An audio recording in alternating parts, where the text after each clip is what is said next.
Success to all में आपका स्वागत है। जैसा कि आप लोगों को पता है कि हम लोग बायोलॉजी का सीरीज पढ़ रहे हैं और बायोलॉजी के आज सीरीज में हम लोगों का जो विज्ञान होगा वनस्पति विज्ञान। और वनस्पति विज्ञान के एक एक चीज़ों को, एक एक शब्दों को हम समझेंगे और हम अपनी बीपीएससी या यदि आप बीपीएससी एग्जाम देने जाएंगे या बीएसएससी देने जाएंगे, कोई भी एग्जाम के लिए आपके काफ़ी कारगर होगा। ना सिर्फ इसी एग्जाम के लिए, आप एनी किसी भी कॉम्पिटिटिव एग्जाम का तैयारी कर रहे हैं तो 100% ये वीडियो आपके लिए कारगर है और आप देख करके लाभान्वित हो सकते हैं और विज्ञान को एक सही स्थिति में ला सकते हैं। तो चलिए हम वनस्पति विज्ञान की चर्चा करेंगे। वनस्पति विज्ञान में आपको पता होना चाहिए कि ये बोटनी है, इसी को बोटनी कहते हैं और इसका जनक ऑलरेडी मैं आपको बता चुका हूँ, थियोफ्रेटस है।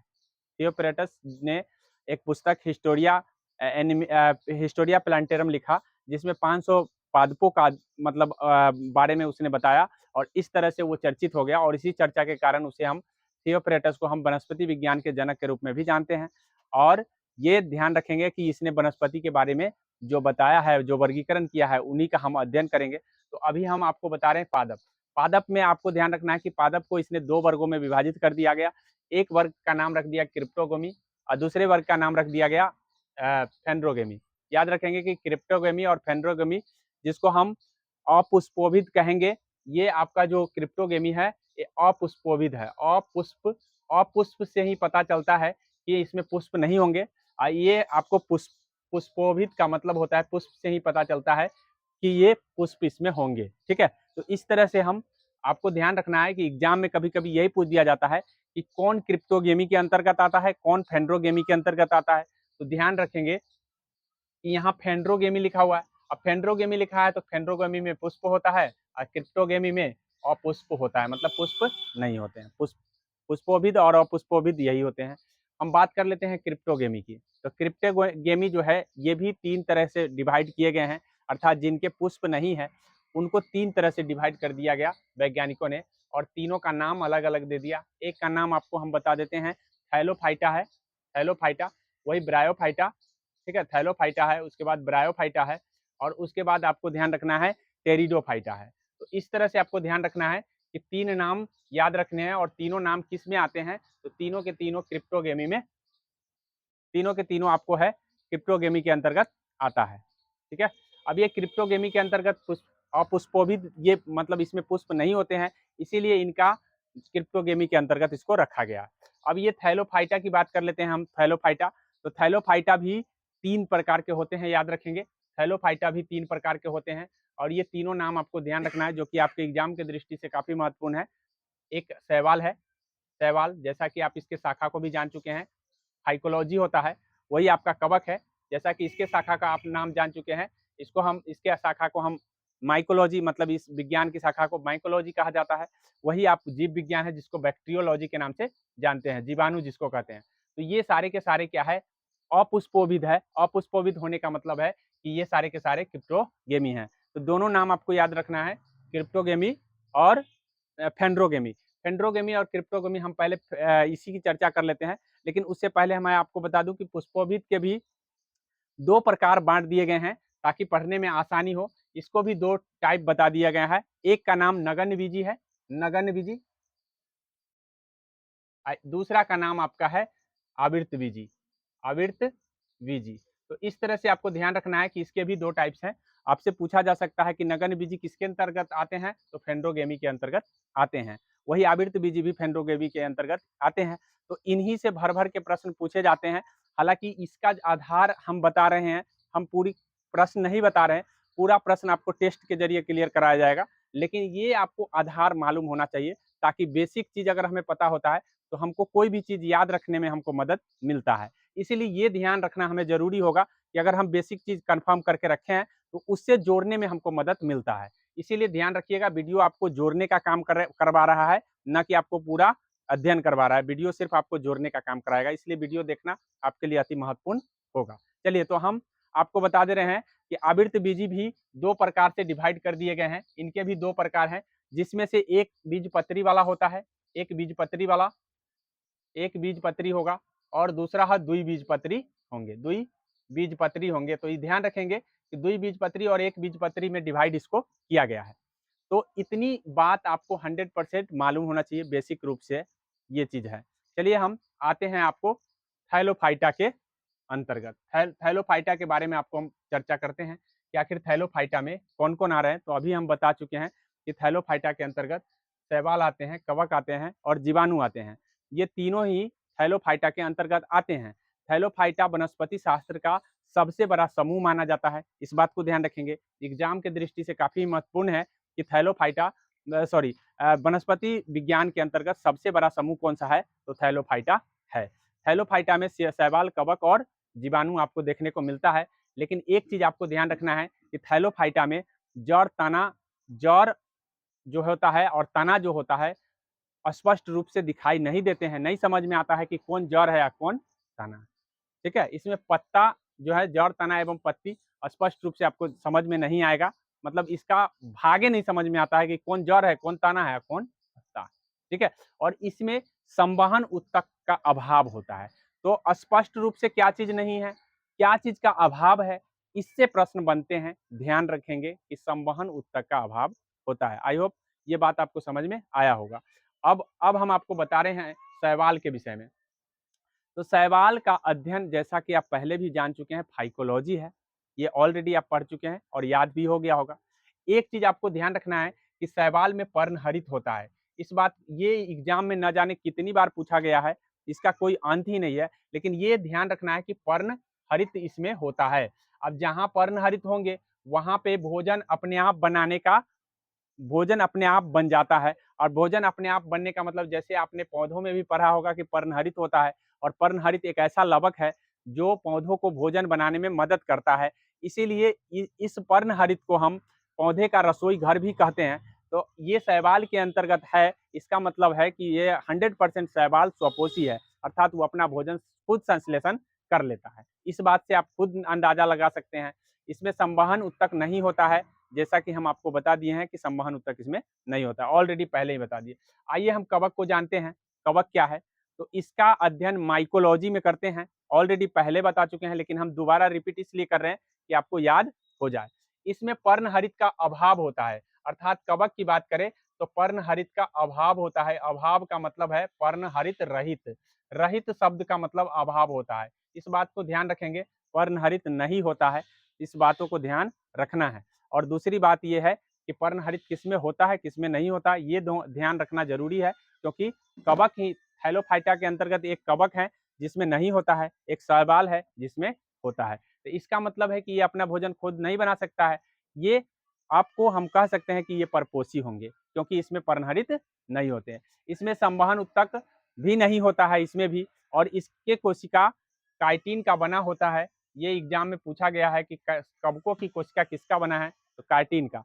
अब ऐसा इसीलिए पूछा जाता है क्योंकि पादपों में जो कोशिका होते हैं या कोशिका भित्ति होते हैं, वो सेलुलोज के बने होते हैं। ऐसी परिस्थिति में जनरली ये पादप वर्ग में ही आ रहे हैं। तो हमसे इसीलिए बार बार ये पूछा जाता है कि कवक की कोशिका किसका बना है, तो कवक की कोशिका आपको ध्यान रखना है काइटिन का बना होता है। ठीक है, आगे है, इसके अंदर भोजन किस रूप में संचित होगा, तो इसके अंदर जो भोजन होगा वो ग्लाइकोजन के रूप में संचित रहता है। इस बातों को ध्यान रखना है, क्योंकि ग्लाइकोजन एक पॉलीसेकेराइड है। जैसा कि हम सेकेराइड का अध्ययन भी आपको करा चुके हैं कि सेकेराइड जो है 3 तरह के होते हैं, एक मोनोसेकेराइड, एक डाइसेकेराइड और एक पॉलीसेकेराइड। तो इस तरह से सेकेराइड के अध्ययन हम आपको करा चुके हैं, इसीलिए हम आगे बढ़ेंगे। अब हम बताते हैं कुछ कवक हैं जो हमारे जीवन में काफी उपयोगी होते हैं। तो इसीलिए कवक को आपको ध्यान रखना है। कवक से ही डबल रोटी बनाए जाते हैं नरम करने के लिए। जो आप देखते होंगे पाव रोटी, वो सब कवक से ही मिलाया जाता है। और एक ईस्ट जो है, ईस्ट नाम का कवक होता है जो उसमें मिलाया जाता है। आगे आगे कवक से कई प्रकार के गंभीर रोग भी हो जाते हैं पौधों में। तो ध्यान रखेंगे, रस्ट रोग, अस्मट रोग, ये सब कवक के कारण ही होते हैं। रस्ट रोग सरसों में देखने को मिलता है, तो वही अस्मट रोग गेहूं में देखने को मिलता है। और ये सब का कारण कवक ही है। इसीलिए कुछ कवक हमारे लिए लाभदायक हैं, तो कुछ कवक हमारे लिए हानिकारक भी हैं। इस बातों को ध्यान रखिएगा, सब कवक हमारे लिए लाभदायक नहीं है, तो सभी कवक हमारे लिए हानिकारक भी नहीं है। इस बातों को हमेशा ध्यान रखने की जरूरत है। तो रस्ट रोग और अस्मट रोग जो बीमारी है किसमें होता है, ये ध्यान रखना है।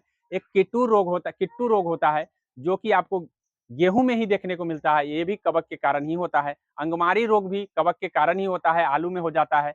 रेड रॉड रोग आप देखे होंगे कि लाल सड़न रोग, गन्ना में, जिसको हम रेड रॉड रोग बोलते हैं, ये भी कवक के कारण ही गन्ना में हो जाते हैं, जिसको हम ईख बोलते हैं। और टिक्का रोग भी मूंगफली में हो जाता है। वही धान में रोग जो होता है वो भूरी अर्चित रोग होता है। इस तरह से कवक में होने वाले रोग आप पढ़ लिए हैं। थोड़ा सा एक बात आपको ध्यान रखना है कि कवक की जो कोशिका है काइटिन की बनी होती है, और ये इसमें एक प्रकार का विष होता है, तो एल्फा विष जिसको हम कहते हैं। तो आपसे पूछा जाता है कि एल्फा विष किसका बना होता है, तो कवक का बना होता है। और किसका बना है, तो वो काइटिन से ही अल्फा विष तैयार होता है। इस बातों को ध्यान रखना है। और ध्यान रखेंगे कि ये कवक और शैवाल का जहाँ मिश्रण होगा उसका नाम लाइकेन होगा। लाइकेन किसका बना हुआ है, तो लाइकेन आपको ध्यान रखना है कि कवक और शैवाल का ही मिश्रण है। इस बातों को ध्यान रखना है। हम कवक और शैवाल के बीच के जो संबंध है, उस संबंध को हम हेप्टोलिज्म के नाम से जानते हैं। तो ये पूछा जा सकता है कि कवक और शैवाल का जो संबंध है वो किस नाम से जाना जाता है, तो हेलोटिज्म के नाम से जाना जाता है। लाइकेन शब्द का प्रयोग सबसे पहले अगर किसने किया है, तो अभी हम वैज्ञानिक बताए हैं वनस्पति शास्त्र के जनक, वही सबसे पहले लाइकेन शब्द का प्रयोग किया था। इस बातों को ध्यान रखना है। लाइकेन का अध्ययन लाइकोनोलॉजी में होता है। इस बातों को ध्यान रखना है। अभी हम बता दिए हैं कि शैवाल का अध्ययन फाइकोलॉजी, कवक का अध्ययन माइकोलॉजी, और लाइकेन का अध्ययन लाइकोनोलॉजी।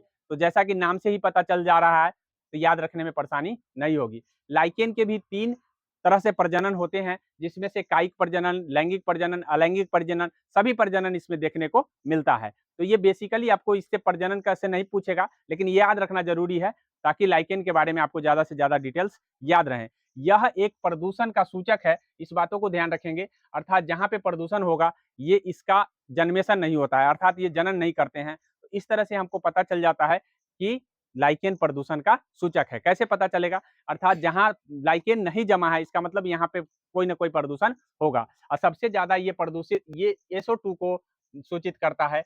जहाँ SO2 होगा, ये सबसे बड़ा इसका दुश्मन है लाइकेन का, वहाँ लाइकेन हो नहीं सकता है। इस बातों को ध्यान रखना है। कुछ लाइकेन जो होता है अन्य कामों में भी प्रयोग किए जाते हैं, जैसे लोबेरिया लाइकेन का प्रयोग इत्र बनाने में कर लेते हैं। हम इत्र समझते हैं, सुगंध जो जिसको हम कहते हैं, तो इत्र बनाने में आपको लाइबेरिया लाइकेन का प्रयोग कर लेते हैं। वही आप मिर्गी के दवा बनाने में भी परमेलिया लाइकेन का प्रयोग हो जाता है। सेक्सटेलियस लाइकेन का प्रयोग मिर्गी के दवा बनाने में हो जाता है। तो इस तरह से ध्यान रखेंगे कि इन सभी चीजों से हम लाइकेन हमारे जीवन में काफी महत्वपूर्ण है। डंडोकार्पन लाइकेन एक है जो जापान में सब्जी बनाने का काम आता है। वही परमेलिया लाइकेन है जो दक्षिण भारत में आपको प्रयोग किए जाते हैं सब कढ़ी बनाने के लिए। तो इस तरह से परमेलिया लाइकेन को भी आपके एग्जाम के दृष्टि से महत्वपूर्ण होगा, और डंडोकार्पन भी आपके लिए महत्वपूर्ण होगा। तो अब मेरे ख्याल से लाइकेन के बारे में आपको अच्छा से समझ में आ गया होगा। इससे ज्यादा लाइकेन के बारे में कुछ पूछा नहीं जाएगा। इस बातों को ध्यान रखेंगे। अब हम जीवाणु की बात कर लेते हैं। तो जीवाणु का अध्ययन हम जैसा कि अभी बताए हैं बैक्टीरियोलॉजी में किया जाता है। और जीवाणु की खोज की बात करें तो जीवाणु की खोज हॉलैंड का एक वैज्ञानिक था, रॉबर्ट लुवेनहुक ने ही आपको ध्यान रखना है, ल्यूवेनहुक ने ही हॉक ने ही खोज किया था इसका। लॉवेन हॉक को आपको ध्यान रखना है किसके लिए, तो आपको 1683 में ये वैज्ञानिक हॉलैंड का था और इसने ही खोज किया था। इसीलिए हम फादर ऑफ बैक्टीरिया इसको कहते हैं। मतलब जीवाणु विज्ञान का जनक किसे कहा जाता है, तो जीवाणु विज्ञान के जनक हम हॉलैंड के वैज्ञानिक लेवेन हॉक को कहते हैं। लेकिन जीवाणु शब्द का अगर कह दे तो फिर यहाँ पे आंसर बदल जाता है। जैसे लैमार्क और अरस्तु में आप कंफ्यूज करते हैं, उसी तरीके से आप यहाँ भी कंफ्यूज कर सकते हैं कि जीवाणु की खोज किसने किया है। तो जीवाणु के खोज करता कोई और है, लेकिन शब्द उस नाम को देता कोई और है, तो उसका नाम एहरेन वर्ग है। इस बात को ध्यान रखेंगे। एहरेन वर्ग नाम का व्यक्ति है जिसने जीवाणु शब्द गढ़ा था, अर्थात जीवाणु बताया था कि ये जीवाणु है। जैसे मान लीजिए कि कोई कीड़ा आप देखिए, अब कोई पूछे कि क्या है, तो आपको नाम नहीं पता है तब तक आप उसका नहीं बता सकते कि क्या है, लेकिन यही व्यक्ति हेरेनबर्ग आया का अच्छा यही जीवाणु है, इसी का नाम जीवाणु है। तो वो शब्द गढ़ा था, न कि वो उसके बारे में व्याख्या किया था। जो व्याख्या करेगा उसको हम पिता कहेंगे, और जो व्याख्या नहीं करेगा उसको हम शब्द का जनक कहते हैं। तो ध्यान रखिए, हेरेनबर्ग को आपको ध्यान रखना है। रॉबर्ट कोच भी जीवाणु के क्षेत्र में कुछ बताए हैं, जिसमें से कलरा हो गया, तपेदिक हो गया। ये जीवाणु की खोज आपको कलरा तपेदिक जीवाणु की खोज रॉबर्ट कोच ने किया था। तो इस बातों को ध्यान रखना है। वही लुई पास्चर ने रेबीज टीका का खोज किया था। तो इस बातों को ध्यान रखना है। वही पास्चराइजेशन पाश्चराइजेशन में क्या होता है, जीवाणुओं को ही मारा जाता है।